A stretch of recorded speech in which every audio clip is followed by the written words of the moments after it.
and welcome to Morning Trade with Money Control. I'm Karunya Rao and I'm here to help you navigate the trading day with actionable strategies, sectoral trends and most importantly your queries during the course of the show. So please keep commenting on our live feed and we'll have your questions addressed by our technical experts later on in the show. But before introducing our guests, let's see what the global setup looks like. It's a manic Monday for global markets. Asia extends slide amid global currency rout. Nikkei dives 2%, while the SGX Nifty is clocking another triple-digit cut, hinting at an open below 17,200 mark. Wall Street tumbled on Friday to end a brutal week for the financial markets. Heading into the final week for September, the Dow and S&P are each down about 6% for the month, while the Nasdaq has lost 8%. Europe also closed sharply lower as investors digested a raft of central bank decisions and a new economic plan from the UK. Stoxx 600 fell 2.3%. How should Indian investors digest the weak global cues? We try to decode on the show. Also on our radar today will be Coal India, PI Industries, BPCL and Embassy Office Parks.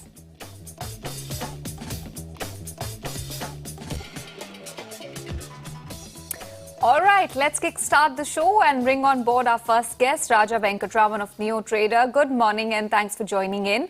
Talk to us about what lies ahead in the coming week. We also have the monthly expiry, the RBI policy meeting, and of course, weak global cues. Good morning, Karunya. Yes, we are having already a jittery start to the expiry, September expiry. And what we are noticing on the charts is that a picture not very pleasant as we are beginning this week. And what I am looking at is some bit of decline to emerge if Nifty were to persist with the decline. And considering the way we have moved in the last few weeks, right, we can see that there has been a constant hesitation as far as Nifty is concerned to move to the upside. The constant hesitation to move to the upside is clearly seen because the attempts to go long or to display a bullishness has been minimal and to display a bearishness has been more profound. So as a result, what I envisage is 17,300 is a key zone which we are watching out as far on an end of day basis. And if there is a decisive breakdown below this, then we could see it travel all the way till 16,600 also. The reason being that since mid-July when the strong rise began, we saw a very swift gain from 16,600 to 17,300. Then the market spent some time there and then it gradually moved on to 18,000. And so that has been the pattern. And since the last 2 months, we have seen that 18,000 has been unable to move ahead. Global cues are now taking place and now there is no important trigger point till we move into mid of October. So all that we have to discuss is the global cues, and the global cues are not encouraging. So I feel that we are going to be under pressure this week and it's going to be a volatile scenario unless we see some bit of NAV ramping coming up. But I don't think that will even be enough to hold back the decline. So yes, we are looking at a turbulent times. What would probably save the markets as a whole could be Bank Nifty. Yes, Bank Nifty has also seen a sharp decline from its highs, but then the overall setup and the momentum play which is there in Bank Nifty is still continuing to hold on. We got to see whether Bank Nifty will participate further today. And if that begins to happen, then we have some red calendar on our hands. Okay, all right. Let's also talk about some individual stocks that could be in the limelight on back of news flow. The first name I want to flag off is Coal India.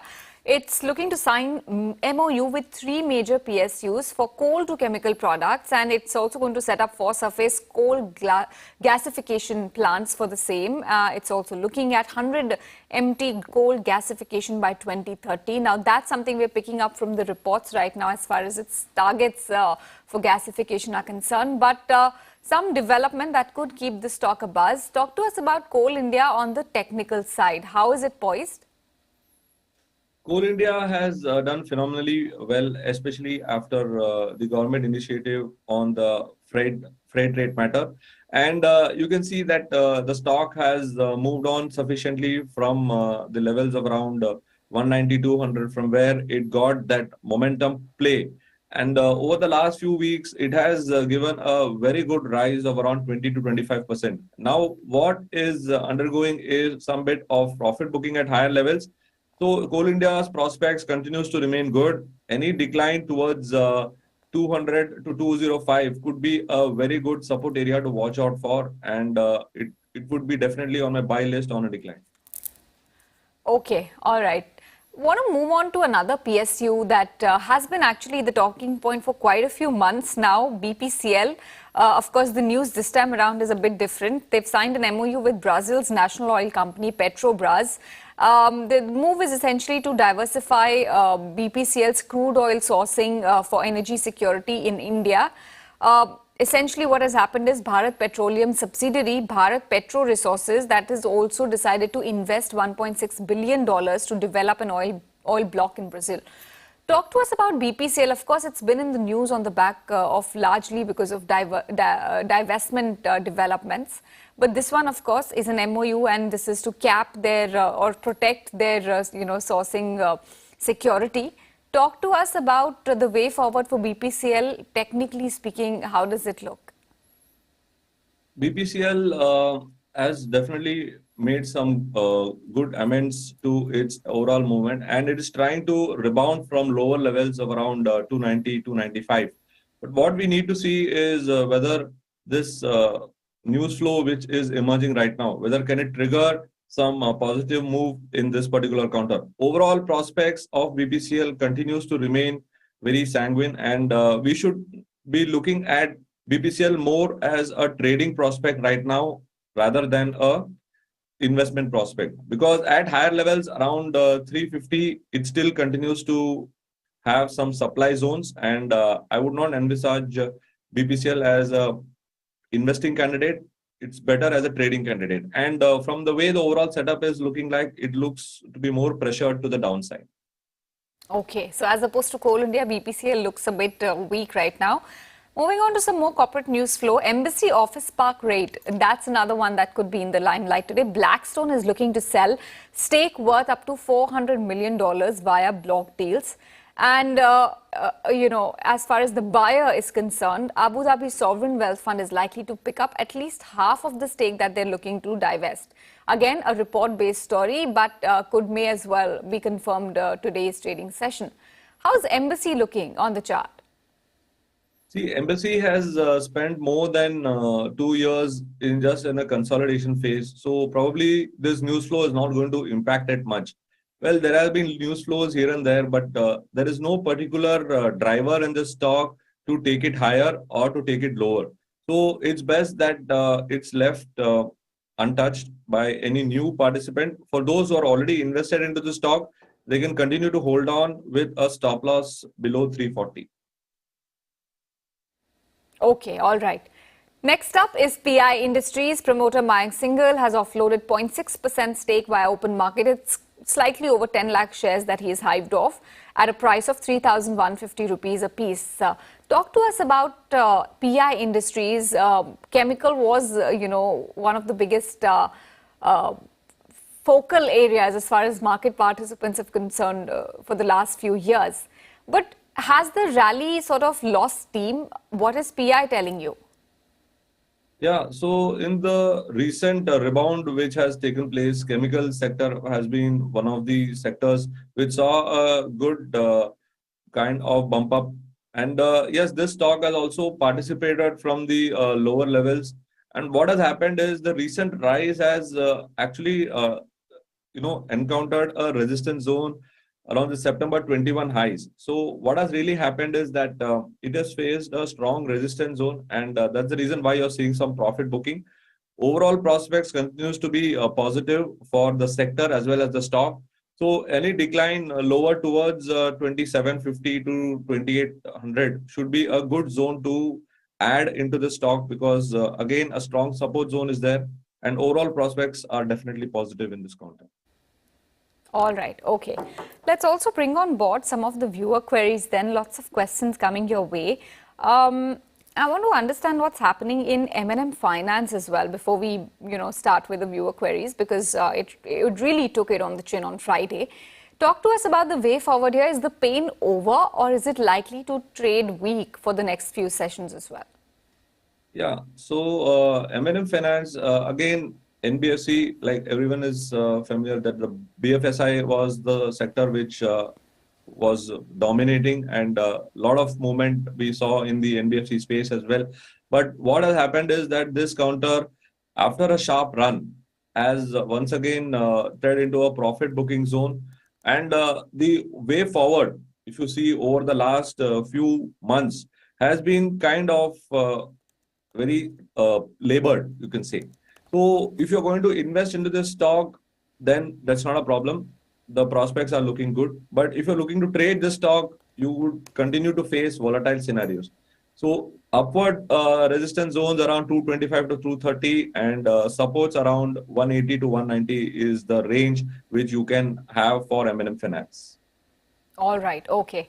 Next query I want to address is from Chirag. He wants your view on Mrs. Bector's good recovery seen last 3 months from 250 levels to now comfortably above 350. Talk to us about where it's headed from these levels. So the entire counter of this overall, consumer theme which you are talking about is very mixed. So this stock, after its listing, it did not do well, and the only way it has moved is way down.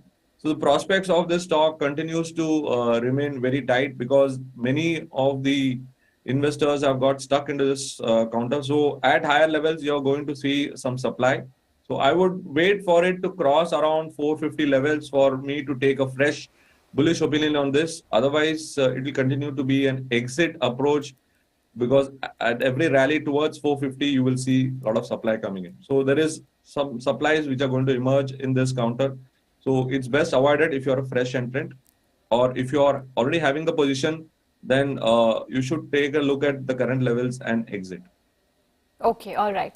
Raja, request you to stay on with us. I want to introduce our next guest on the show, Gaurang Shah from Geojit, to talk about the fundamentals and what investors should make of all that's going around us. Morning, Gaurang. Thanks for joining in. Talk to us about how Indian investors should read into weak global cues, macro data, currency rout, especially in the EM space. Can all of it affect us going forward, or will we continue to sort of decouple and continue to relatively outperform? Thank you, Karna, and morning to all of you. Apologies, I couldn't join in through the Zoom.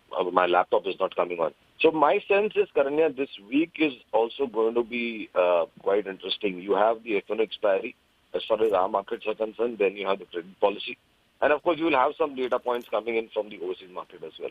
So in this entire environment or the backdrop of events which are lined up, I think our markets are going to be choppy. There is no doubt about it. The fact that, last week we have broken certain crucial, levels, my sense is that we could possibly head a little bit down south. But okay, given the outperformance that Indian markets have showed, our senses, and of course not to forget, in terms of GDP growth rate, interest rates, in terms of inflation, I think we are relatively better off. We are in a good shape. So my advice to investors would be that instead of trying to look at the market from a short to medium term, it would be better to do some value buying in some strong and fundamentally sound sectors and stocks. We could see a little bit of pressure given the kind of imported risk that we have in terms of negative data points. But at the same time, I think we should see some amount of buying coming in at lower levels. At least this is what I feel. Maybe we could go down again this week given the domestic data points of F1 expiry and RBI credit policy. But some amount of value buying should come in at lower levels. So instead of looking at short to medium term, try to look at long term. Where do you see value buying happening? Which kind of themes or pockets? So, Karnya, it would be bank, and not to forget, of course, we'll have the second quarter earnings also unfolding from month of October. So, my sense is banking and finance, FMCG, cement is an interesting space. We could look at cement. And if you have a little bit of longest time horizon, maybe a year and a half or a little bit more, then I think IT would also be there along with autos. Okay. But how are you reading into what's happening in the IT space?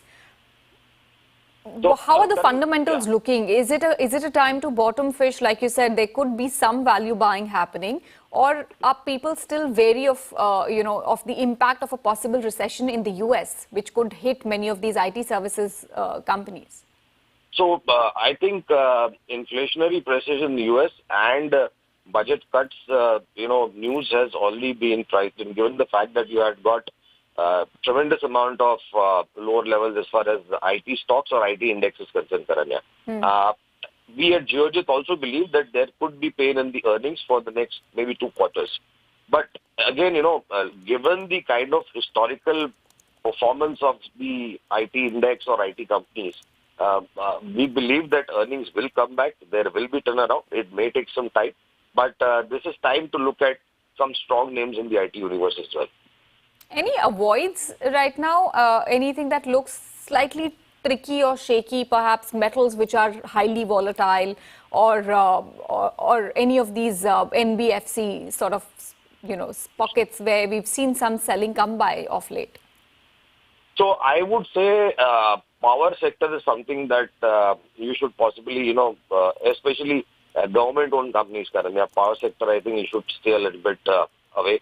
You should, metals as well, like you rightly mentioned, because of the, inflation and kind of data points and the prices, commodity prices that are there.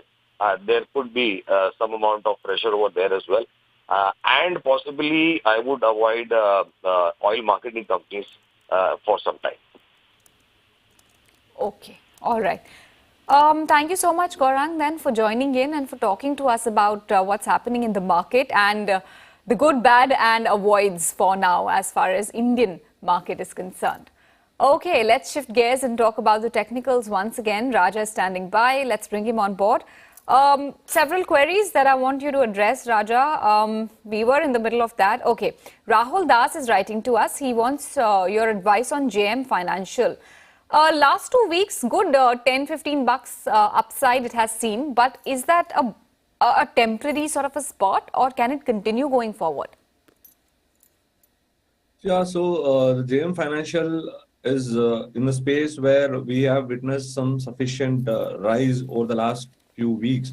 Now, overall prospects of the stock on a higher time frame continues to emit some negative responses. So at the current level, around 76 to 77, it is going to encounter some bit of strong resistances.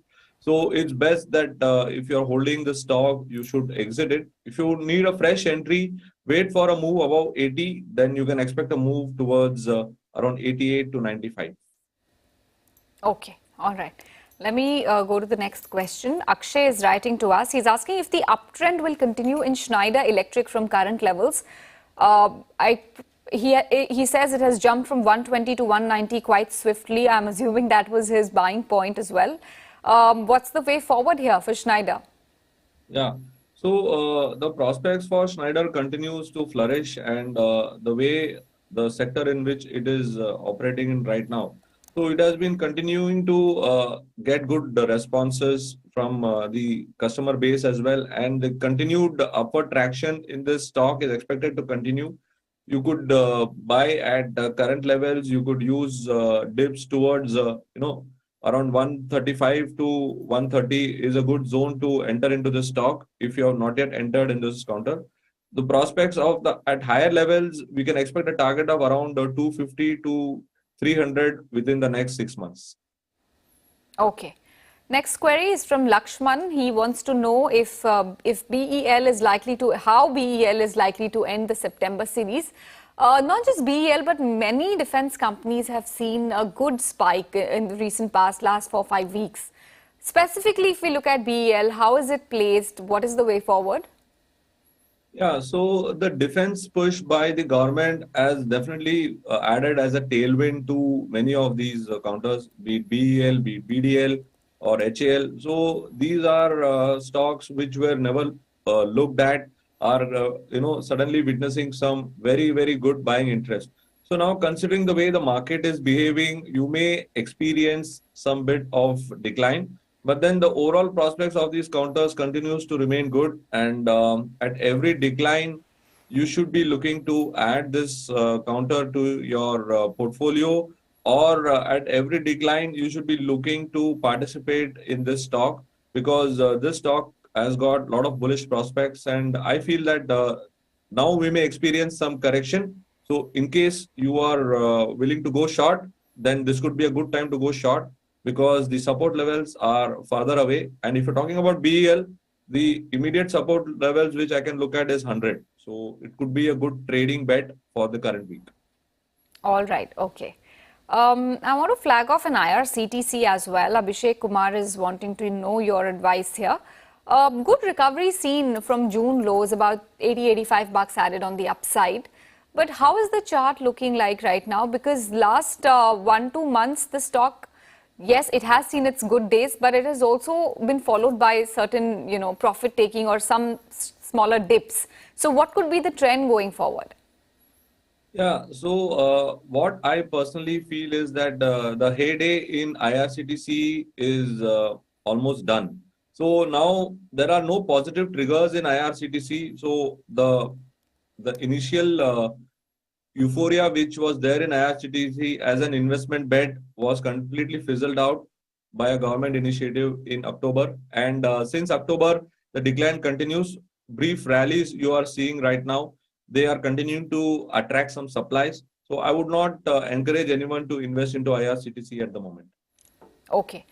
The next query is on Voltas. Richard Anthony wants to know if it's a good time to buy. The stock has come off 13-14% in the last 1 month. So is 900 a good point to enter, or do you see some more pain and perhaps the viewer could wait a bit before deciding to enter? Yeah, unlike the other stocks, Voltas has not had an encouraging year. And especially since the sharp decline which we saw post its results in April, the fall and the decline continues to persist. So there is a steady consolidation and a drop, which is not a good sign in any chart structure. And the overall prospects of this stock indicates that there could be some more pain emerging. We need to see what the Q2 number holds. But as far as I am concerned, the drop is quite significant and one should not be looking to enter Voltas. Okay, all right. Next query is from PD Puri. He wants your view on Kotak Bank. Again, good momentum seen last 3 months from sub 1700 levels to close to 1900 now, 250 bucks odd added on the upside. What's the way forward? Yeah, Kotak Bank got the drift from Bank Nifty, and we all know that there is heavy FI participation in Kotak Bank. It's made a base around 1700 levels, and that is what is helping it hold back the decline. So any decline towards 1700 should be seen as an investment opportunity, because if it holds 1700 and rebounds back, that would be a good time to buy. But right now, actually, Kotak Bank has entered a supply zone, and it would be in a declining mode in this current week. So if you're a trader, multi-day trader, then you could experience some opportunity. You could encash some opportunity on the short side. Okay, all right. Raja, we're in the last leg of the show. Want to understand what are the stocks you would like to flag off to our viewers? Yeah, market is definitely having some pressure, but in this bearish kind of scenario, there are also some stocks which are doing well. So I'm going to have a mix of a buy and a sell. So what I would like to initiate is, I would like to initiate a long in ITC. FMCG sector has been holding on, and they have been holding on quite well. So I would definitely look to buy into ITC at current levels, maintain a stop at 335 for a target of 353 to 355. And another stock which I would like to have on the short side is L&T. You could short it at current levels, maintain a stop loss at around 1870, and then you could target a decline towards 1835 and 1820. So one long and one short is an approach which I would like to maintain in this current market. Okay, well, great to have those two divergent calls, sell on L&T and buy on ITC.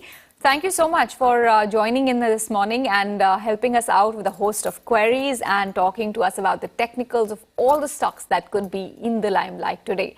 With that, it's a wrap on Morning Trade. Thank you so much for tuning in.